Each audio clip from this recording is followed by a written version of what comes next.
What is up, beautiful people? I am going to be talking about different types of objections, where they come from.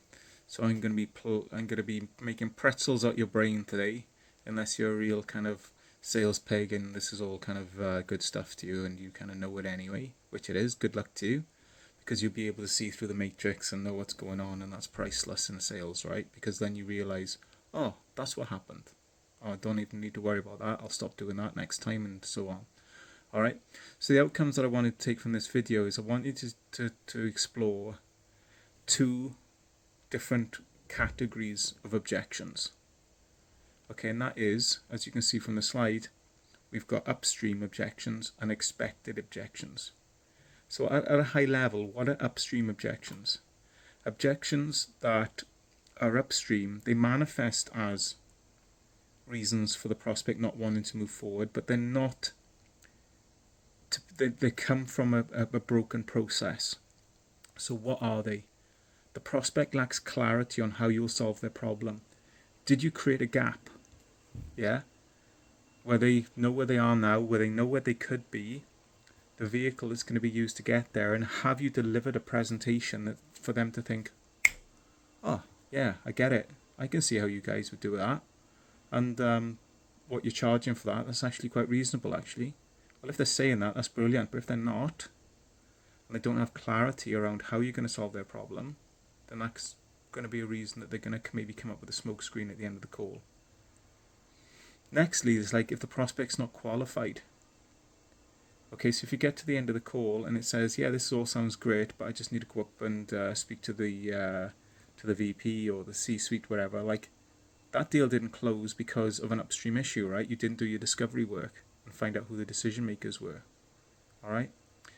Or they they lied to you about who decision makers were, and then they changed their story last minute, which does happen. And I was actually chatting to somebody today, and it's like, well, make sure that regular intervals within the sales process that you just keep asking, maybe in subtle different ways, and then you may tease it out to them. All right, that, oh yeah, I do actually have to speak to X, Y, and Z.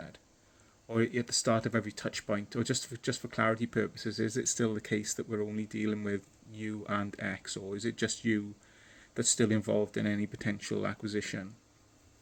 Oh yeah, and there's only so many times you can lie to yourself, or you can lie to somebody without you just wanted to come clean.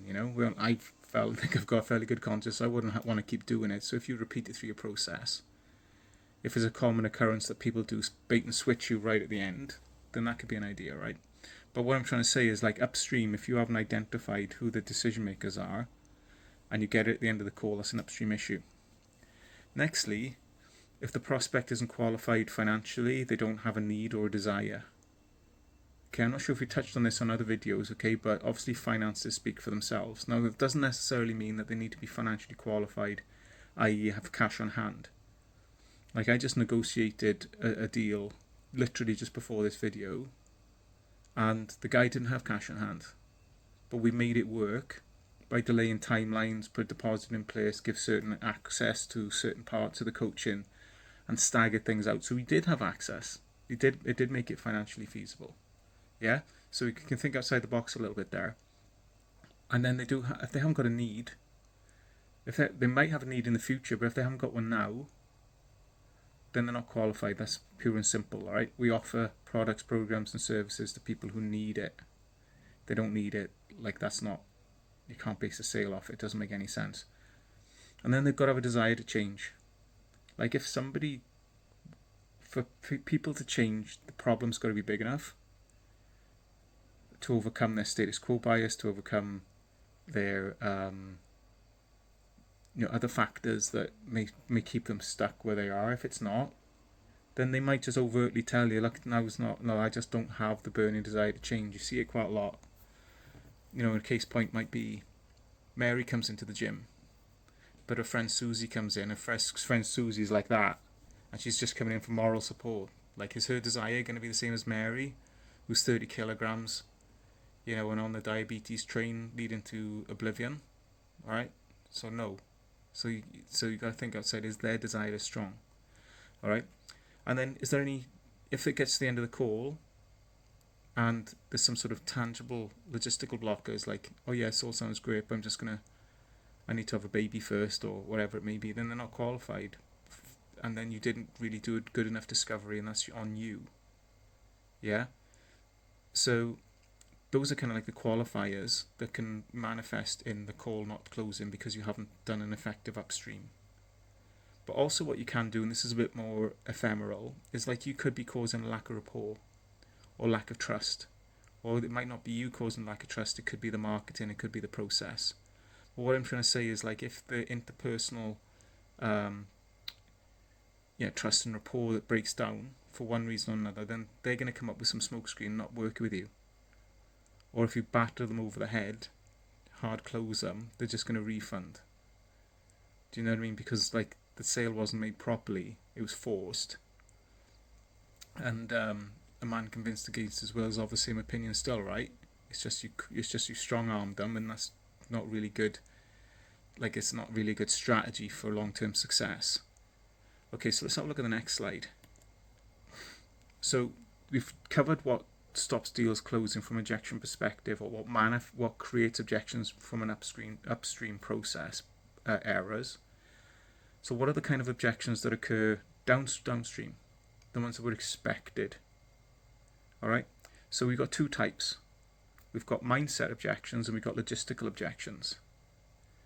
So logistical objections are the ones I just dealt with on the call. Yeah, there's I want to do business. The guy wants to do business. He's financially restricted. So we just modify the variables a little bit and expand the timeline out, and we're all good to go. Yeah.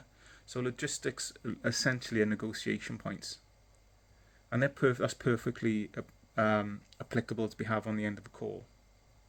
Okay, and then all you do is renegotiate the variables to where it works for both parties, and it's bang, we're on the money, right?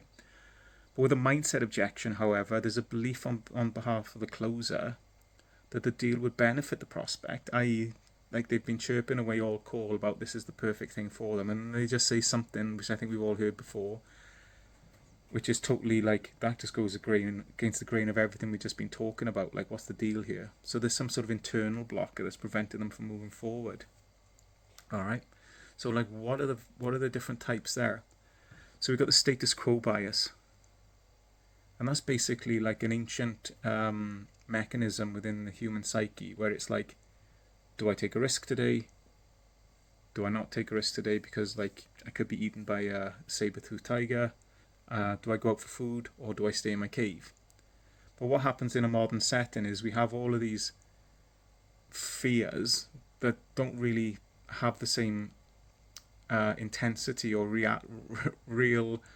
We have the same mechanism of fear of death built into our status quo bias, but the consequences of the decisions that we have to make nowadays are nowhere near the same. But we apply the same intensity because they're emotionally driven. We don't understand why we're having this emotion generated, but it's an ancient principle that was meant to be taken seriously back in the day. Well, we were going to get eaten if we didn't look after ourselves and make better choices. But nowadays it's just money, right? To a large degree anyway. But it's still, we've got the status quo bias in place. So mindset objections are a person's bubbling inner emotional turmoil that's caused by this bias that's an ancient kind of process. Now, prospect might love what you do, but they've got a mindset blocker around trust, or they might be burnt before. Okay, so they're bringing like the past onto the call.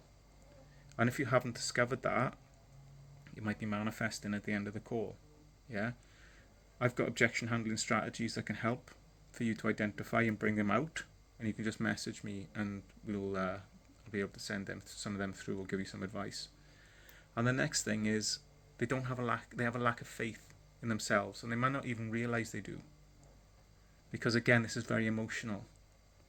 Okay, or they might have like an overt. They might say, "Oh, look, I just don't know if I can do this. I've tried so many things in the past, and it hasn't worked." All right. And another thing that causes objections at the end of the call is sticker shock or value, which basically means you at the end of the call, the value comes from them not having experienced investing at that price point before, and they get discombobulated. It's like, whoa, that's a disparity to what I was expecting, and all of a sudden it's just like they can't think straight. All right, so that's technically an upstream issue as well, but it could be instigated right at the end of the call as you price present. All right, so what are logistical objections? Logistical objections are things that require negotiation, and also, if we go down into the specifics, then we got things like discussing with partner if it's not a smokescreen. All right. Okay, guys. So just to summarize, I know I've just planted a seed there. We've got when a call breaks down, we've got two reasons why. Or it gets to an objection. We've got two reasons why. Number one, it's an upstream issue, and it's a symptom of something not working in your process, and the deal probably won't close because all the objection handling in the world, like the seed has been planted for them not to do it. But secondly, we've got objections that happen at the end of the call. Logistics are just to be talked about, discussed in a rational manner because there's mutual buy-in, and the next ones are happening in the head of the prospect, and they generally result in smoke screens, such as partner, think about it, things like that. But the deeper reasons are the status quo bias, lack of trust in you or your industry, lack of faith in themselves, or just some sort of discombobulation because of the investment they're making. Guys, I've got a Telegram chat. I'd love you to all be part of it. I just give you this gold all day. You can reach out to me if you've got a sales problem, and I'll just respond to you. If you want to be part of it, I'd love to have you on board. Just DM me and I'll get you onboarded. Have a great day.